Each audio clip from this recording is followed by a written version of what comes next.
بسم اللہ الرحمن الرحیم۔ بڑی عبادات میں سے ایک عبادت درود شریف پڑھنا بھی مومن مسلم پر پیغمبرانہ حق ہے اور حضرت کے احسانات کا تقاضا ہے۔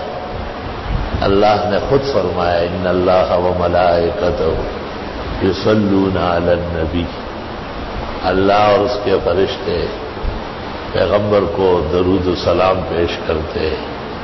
یا ایھا الذین آمنوا صلوا علیہ وسلموا تسلیما، مسلمانوں تم بھی صلاۃ و سلام پڑھا۔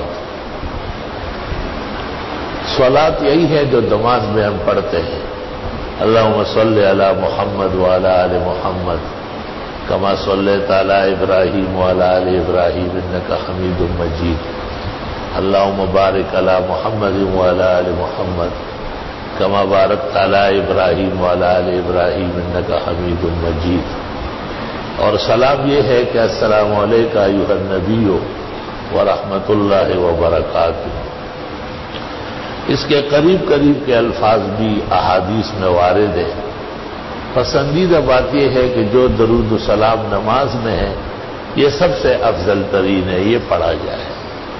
باقی لوگوں نے جو بنایا ہے اور جس کو اپنا مذہب سمجھا ہے ان کی غلطی کے لیے اتنا ہی کافی ہے کہ وہ ان کے گھر کا بنا ہوا ہے۔ انہوں نے اہل حق اور اہل سنت سے علیحدگی اختیار کرنے کے لیے اپنے بدعت اور شرک کا ایک چھاپ بنایا ہے اور ایک غلط موہرہ ہے جنہوں نے پورے دنیا میں ان کا چہرہ سیاہ کیا ہوا ہے۔ مدینہ منورہ اور مکہ مکرمہ اسلام کے مرکز ہے، 1400 سال سے وہ اسلام ہی کا معدن ہے، قیامت تک اللہ اسے مرکز و معدن رکھے۔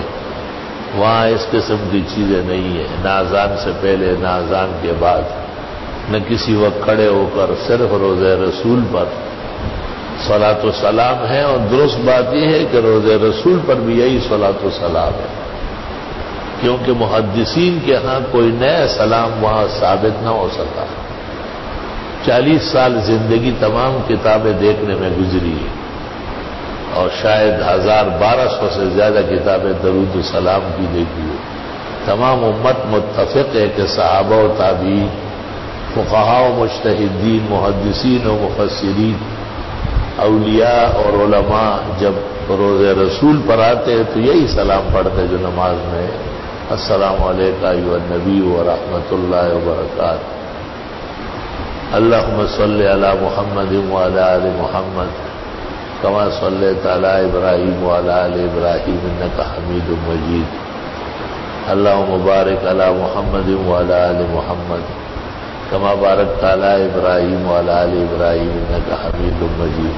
حدیث شریف میں ہے کہ صلاۃ و سلام زیادہ پڑھا کرو، اکثروا علی من صلاتکم۔ ایک حدیث میں ہے کہ سعادت مند وہ ہے جو درود و سلام بھیجے، اور ایک حدیث میں ہے کہ تم میں سے میرے نزدیک قیامت کے دن وہی ہوگا اور تم میں وہی شفاعت کا حقدار ہوگا جس نے مجھ پر بہت زیادہ صلاۃ و سلام وہ ہے جو آپ نے بیان کیا، جو لوگوں نے بنایا اس کا تو ثبوت مشکل ہے، تو اس کا اجر کہاں ملے گا؟ اللہ کا شکر کرنا چاہیے کہ ہمارا اور آپ کا تعلق اہل حق اہل سنت والجماعت سے ہے، جو سب سے پہلے اس بات کا احساس کرتے کہ یہ عقیدہ یا عمل قرآن و سنت سے، صحابت سے، اجماع امت سے، اکابر و اسلاف سے ثابت ہے یا نہیں۔ ثابت ہے تو سر آنکھوں پر نہیں ہے تو اس سے 1000 بار توبہ ہے۔